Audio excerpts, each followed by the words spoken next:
students, welcome back to the botany class. So students, yesterday we have studied about application of plant breeding, in which we have discussed that by using plant breeding technology, many crop varieties, or you can say many improved varieties of crop were developed in terms of disease resistant, in terms of pest resistant, and to improve nutrient quality of crops. After that, we have also discussed a little bit about biofortification, in which we have discussed about fortification. That is the process in which the nutrition is added externally to the food component, which is not naturally present in the food. So today we will discuss about the biofortification. तो biofortification क्या होता है बच्चों? Biofortification is a plant breeding technology, plant breeding program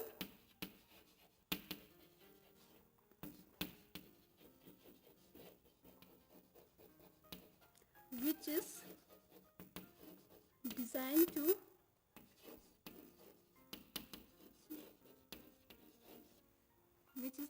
to increase vitamins, high quality proteins,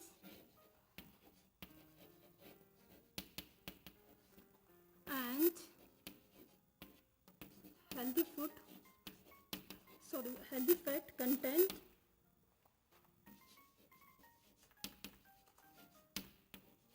in crop yield. अब हमारा जो biofortification क्या होता है, ये प्लांट ब्रीडिंग का प्रोग्राम है जिसको डिजाइन किया गया है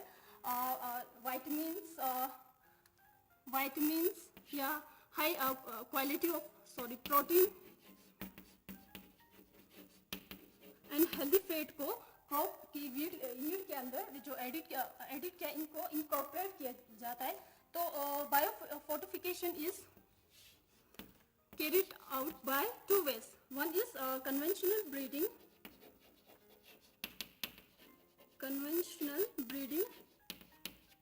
and the other one is genetic engineering.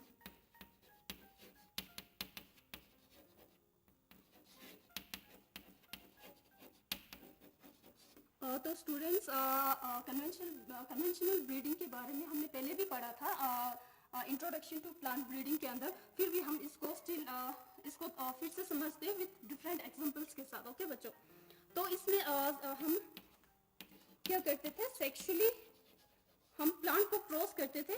कैसे? या सेल्फ पॉलिनेशन के थ्रू करते थे या क्रॉस पॉलिनेशन के थ्रू,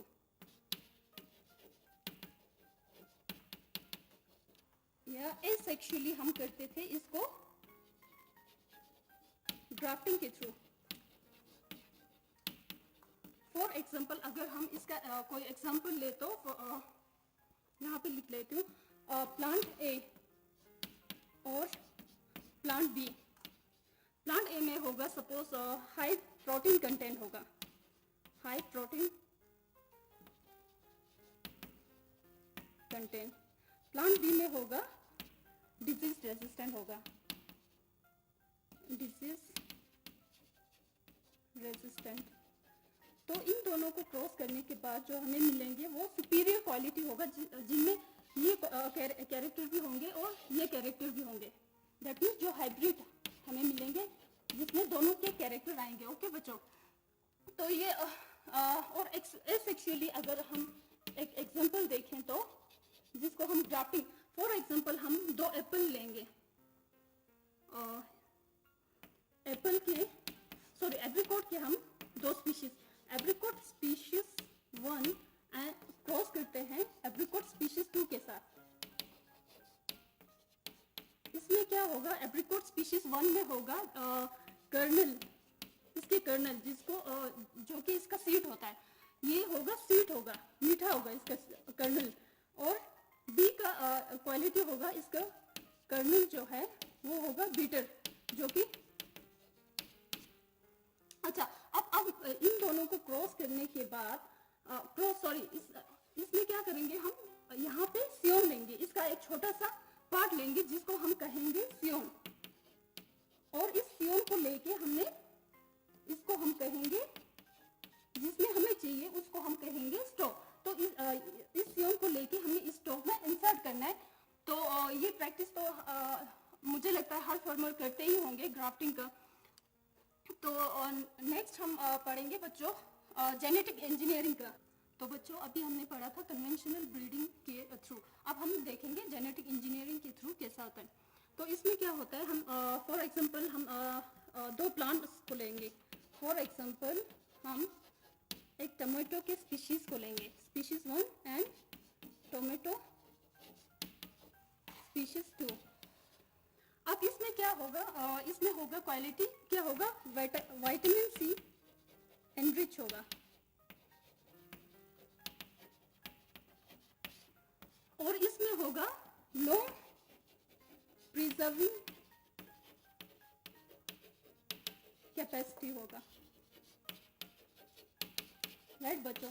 तो लॉन्ग प्रिजर्विंग कैपेसिटी हम कैसे जानेंगे, क्योंकि उसके जो छिलके होते हैं ना वो काफ़ी हार्ड होते हैं। और ये भी याद रख लेना, इसमें होगा जो इसके छिलके होगा, पील जो होगा काफ़ी सॉफ्ट होगा, जिसकी वजह से ये काफ़ी टाइम तक स्टोर नहीं कर सकते। तो हम क्या करेंगे, हमें विटामिन सी भी चाहिए और हमें लॉन्ग टर्म तक स्टोर भी करना है। तो इसके लिए हम पहले एक जीन को आइडेंटिफाई करेंगे। जो टोमेटो की स्पीशीज है ना, इसमें से हम एक particular gene, let's say gene A B C D और ई होंगे। तो इनमें से हम देखेंगे इस कैरेक्टर के लिए कौन सा जीन रिस्पॉन्सिबल है, राइट। तो फॉर एग्जांपल जीन सी होगा विटामिन सी के लिए रिस्पॉन्सिबल, राइट। तो हम क्या करेंगे, इस जीन सी को हम यहाँ से आइसोलेट करेंगे और इसको हम ट्रांसफर करेंगे, राइट। ट्रांसफर हम किसके थ्रू करेंगे, बाय यूजिंग अ वेक्टर। अब हम इतना डिटेल में नहीं जाएंगे क्योंकि इसका अलग से टॉपिक तो है नहीं, फिर भी मैं इसका थोड़ा बहुत बता। अच्छा, फिर हम इसको ट्रांसफर करेंगे और जो डिजायर प्लांट, जो कि क्या कहेंगे हम इसको, रिसीवर प्लांट भी कहेंगे, इसको हम डोनर भी कहेंगे। इसमें हम इसके जीन के साथ इनकॉर्पोरेट करेंगे इस जीन को, राइट। अब जो हमें क्रॉप, जो इस टमाटो का प्लांट है उसको हम कहेंगे ट्रांसजेनिक प्लांट या क्रॉप। हम प्लांट भी कह सकते हैं या हम क्रॉप भी कह सकते हैं। तो जो फॉरेन जीन आया इसमें, इसके जीन में हमने इसके जीन को यहाँ से ट्रांसफर किया, उस जीन को हम कहेंगे ट्रांसजीन। एंड पूरा होल जो प्रोसेस है उसको हम कहेंगे जेनेटिक इंजीनियरिंग या जेनेटिक मॉडिफिकेशन भी कहा जाता है इसको।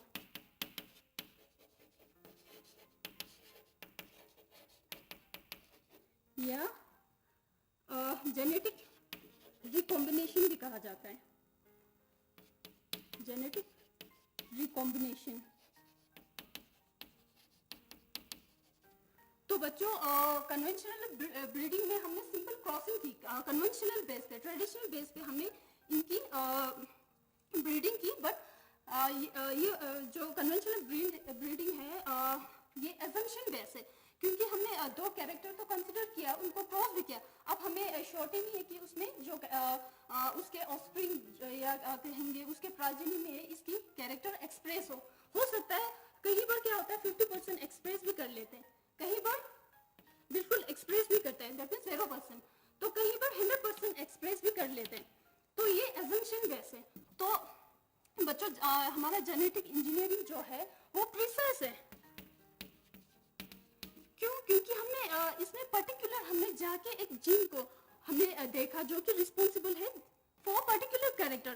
तो हमने उस जीन को लेके हमने उसी जीन को दूसरे प्लांट में डाला, जो कि जिस प्लांट में हमें चाहिए। दैट मींस इसमें हमें एक्यूरेसी ज्यादा मिल जाते हैं इसके थ्रू, जेनेटिक इंजीनियरिंग के through.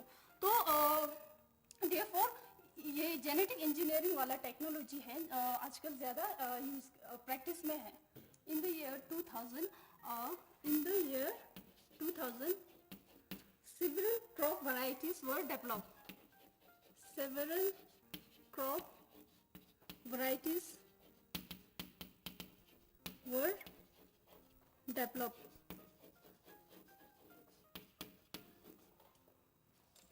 which are rich in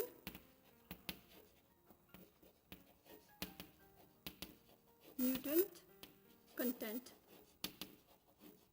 okay बच्चों, तो बहुत सारे 2000 में बहुत सारे क्रॉप की वैरायटीज को डेवलप किया गया जो कि न्यूट्रिएंट रिच है. ओके बच्चों, तो हम इसके कुछ एग्जांपल्स देखेंगे. राइट, सबसे पहले अगर हम राइस की बात करें, राइस की वैरायटीज की बात करें तो जेपोनिका एंड इंडिका दो स्पीशीज है जो कि क्या है, इसमें rich in iron quantity. Okay, iron की कंटेंट जो है रिच है 5 टाइम्स रिचर देन द जो commonly consume variety of rice. जो हम कॉमनली कंज्यूम करते हैं राइस, उससे 5 गुना इसमें आयरन की कंटेंट ज़्यादा है. तो इसको हम हाई आयरन राइस भी कहा जाता है, हाई आयरन राइस. ओके बच्चों, तो इसके बाद हमारा दूसरा आता है व्हीट का वैरायटी.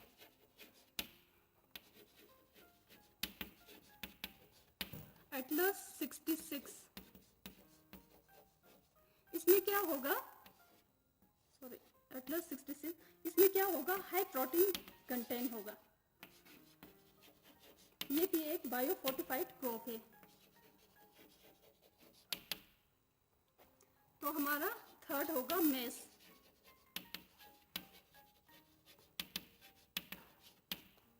इसमें होगा,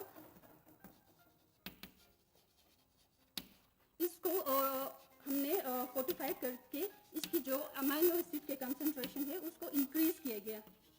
amino acid like lysine and tryptophan. Right बच्चों, तो इसके बाद several other vegetables crop were also developed. For example, which are rich in vitamins and proteins. Vegetable crops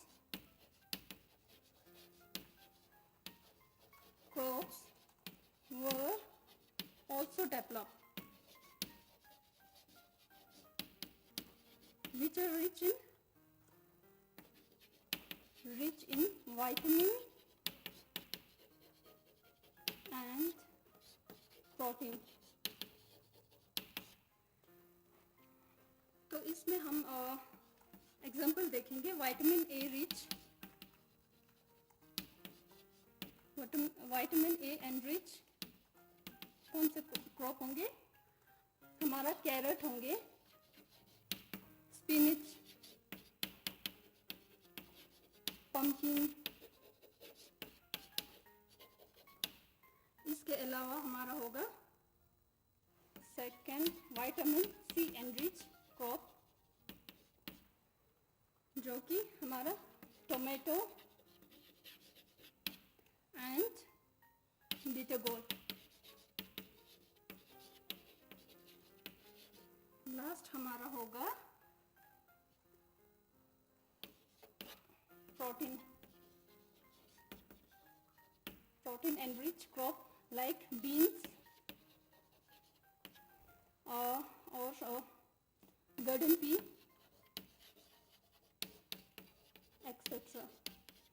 So these are the some of the examples of biofortified crop. तो इसमें मैं एक important example आपको बताना चाहूँगा क्योंकि ये बहुत इम्पोर्टेंट है. इवन आपने सुना भी हो, राइस का एक वैरायटी है गोल्डन राइस करके.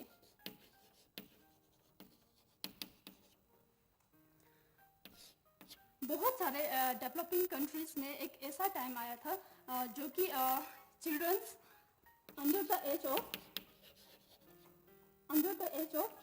5 years, ये बहुत सारे बच्चे इनको विटामिन ए की डेफिशिएंसी की बहुत प्रॉब्लम हुई थी जिसकी वजह से बहुत सारे बच्चे ब्लाइंड हुए थे. राइट, कुछ फॉर अप्रॉक्सीमेटली 6,70,000 जो बच्चे हैं इनकी डेथ भी हो गई थी की वजह से, किसकी वजह से, विटामिन ए की डेफिशिएंसी की वजह से, राइट। तो हम तो साइंटिस्ट, बहुत सारे साइंटिस्ट ने मिला के फिर इसको ओवरकम करने के लिए उन्होंने एक फोर्टिफाइड बायो फोर्टिफाइड क्रॉप को इंट्रोड्यूस करा, जो कि है गोल्डन राइस। तो स्टूडेंट्स, बायो फोर्टिफाइड क्रॉप को क्यों हमें डेवलप करना पड़ा, क्योंकि बहुत सारे लोग जो है वो फोर्टिफाइड फूड पे डिपेंड रह रहे थे, क्योंकि जो कि हेल्दी नहीं है वो, इसमें बहुत सारे प्रोसेस किए गए होते हैं, हैवीली प्रोसेस किए हुए होते हैं, प्लस बहुत सारे प्रिजर्वेटिव मिले हुए थे। कहीं पर क्या होता है, जो इस फोर्टिफाइड फूड में जो सोडियम और प्रोटीन के शुगर के कंटेंट है वो काफ़ी हाई हो जाते हैं, जिसकी वजह से ओवरडोज होने की रिस्क भी होता है। तो इस वजह से आप ये बायो फोर्टिफाइड क्रॉप को फिर डेवलप किया। तो बच्चों, अभी हमने पढ़ा था बायो फोर्टिफिकेशन, अब हम नेक्स्ट पढ़ेंगे single cell protein. Due to increase in human and animal population,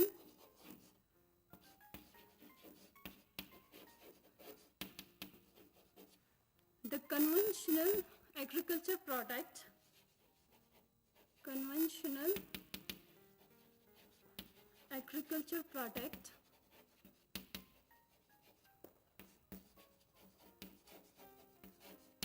like cereals,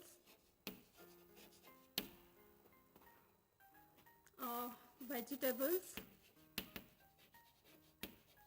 pulses may not be able to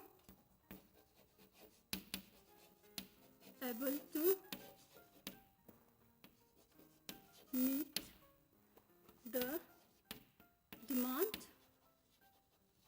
for food। अब क्या हुआ कि ह्यूमन और एनिमल की पॉपुलेशन की बढ़ने की वजह से जो हमारा कन्वेंशन, जो ट्रेडिशनल एग्रीकल्चर प्रोडक्ट है, सीरियल्स, वेजिटेबल्स एंड जो पल्सेस जो है वो फूड की डिमांड को फुलफिल नहीं कर पा रहे, जिसकी वजह से क्या हुआ, बहुत सारे लोग जो है सफ़र कर रहे हैं, किस चीज़ की वजह से, किससे, मल न्यूट्रिशन से, सफरिंग फ्रॉम malnutrition या हम कह सकते हैं इसको हिडन हंगर।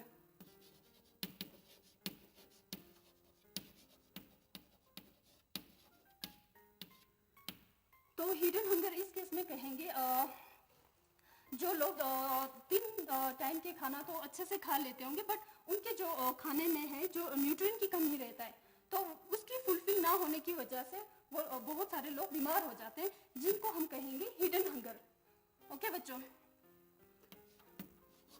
जिसकी वजह से अगर हम ग्रेन से एनिमल प्रोटीन की तरफ अगर हम शिफ्ट होते हैं, एनिमल प्रोटीन की तरफ,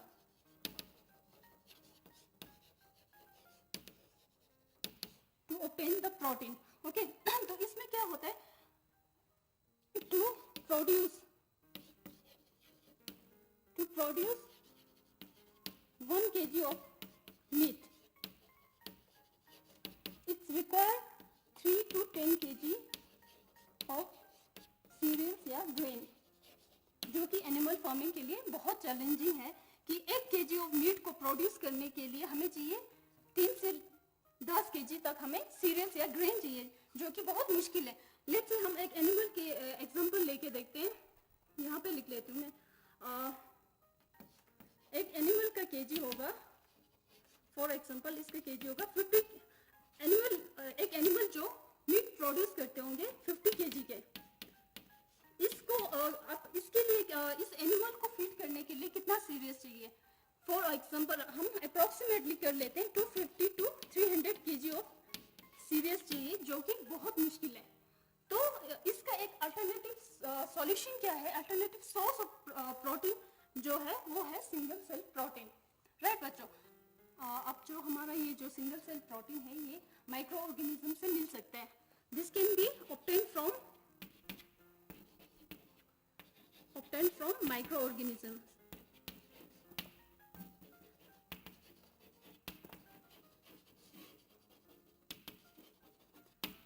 ज़रूरी नहीं है इस माइक्रो ऑर्गेनिज्म से हमें सिर्फ प्रोटीन ही मिले, इसके अलावा भी हमें कार्बोहाइड्रेट्स मिलेंगे, वाइटामिन मिलेंगे, जो कि हमें लो क्वांटिटी में मिलेंगे। जो प्रोटीन है वो हमें मिलेंगे हाई क्वांटिटी। ठीक है बच्चों, तो हमने इसके बाद हमने पढ़ना है SCP का नाम कैसे आया। Okay, it is refer to the fact that a micro organism used in the production of microorganisms used in the production of SCP are mostly unicellular.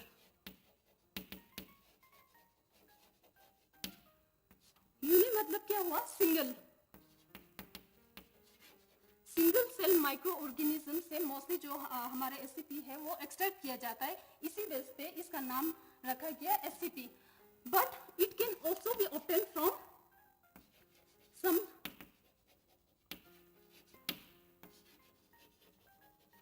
some multicellular microorganism.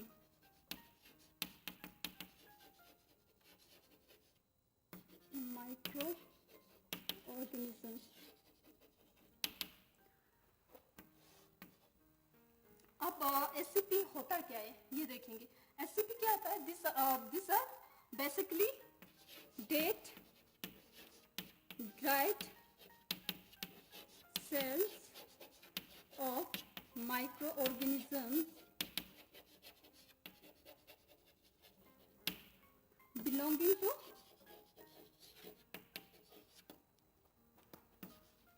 different groups। तो इसको हम chart के through हम अच्छे से देखेंगे। तो बच्चों इस चार्ट में देखिए, यहाँ पे मैंने कुछ माइक्रो ऑर्गेनिजम्स के नाम लिखे हुए हैं जो कि यूज़ करता है SCP की प्रोडक्शन के लिए। फॉर एग्जांपल अगर हम बैक्टीरिया की बात करें तो इसमें कौन सा स्पीशीज यूज़ होते हैं? Methylophilus, Methylotrophus. सिमिलरली साइनोबैक्टीरिया के स्पीशीज यूज़ होता है स्पाइरुलिना। यीस्ट का स्पीशीज है Saccharomyces cerevisiae and Candida utilis. और एल्गी के स्पीशीज है Chlorella and Scenedesmus etcetera are used in the production of SCP। इसके अलावा कुछ मैं मल्टी सेलुलर कुछ ऑर्गेनिज्म की एग्जांपल शेयर करना चाहूँगी। तो पॉलीपोर फंजाई जो कि macro fungi, polypore fungi. Second Trichoderma species. इनके अलावा जो कुछ मल्टी सेलुलर ऑर्गेनिज्म है इनको भी SCP की प्रोडक्शन के लिए यूज़ किया जाता है। तो बच्चों ये जो SCP का प्रोडक्शन है या तो इसके कंजप्शन है जो अभी रिसेंटली इस पे स्टार्ट नहीं हुआ, ये बहुत टाइम से चलता आ रहा है। जो लोग सी शोर या लेक के किनारे रहते हैं वो लोग पहले से इसको कंज्यूम करते हैं या तो ऐसा एनिमल को फीड करते हैं। ओके, तो इसकी इंडस्ट्रियल प्रोडक्शन कब से स्टार्ट हुआ? जब ये एक स्पीशीज कौन सा यीस्ट का एक स्पीशीज है कैंडाइडस यूटाइलिस। इसको जब जर्मनी में कैंडाइडस यूटाइलिस का जो स्पीशीज है वो सूप और सॉसेज में यूज करना स्टार्ट हुआ, जो कि आफ्टर फर्स्ट वर्ल्ड वॉर के बाद ही ये इंडस्ट्रियल प्रोडक्शन जो है स्टार्ट हुआ। ओके बच्चों, तो अब हम इसकी प्रोडक्शन और एडवांटेजेस कल करेंगे बच्चों, क्योंकि अभी टाइम की शॉर्टेज की वजह से हम इसको कंप्लीट नहीं कर पाए। तो स्टे होम स्टे सेफ।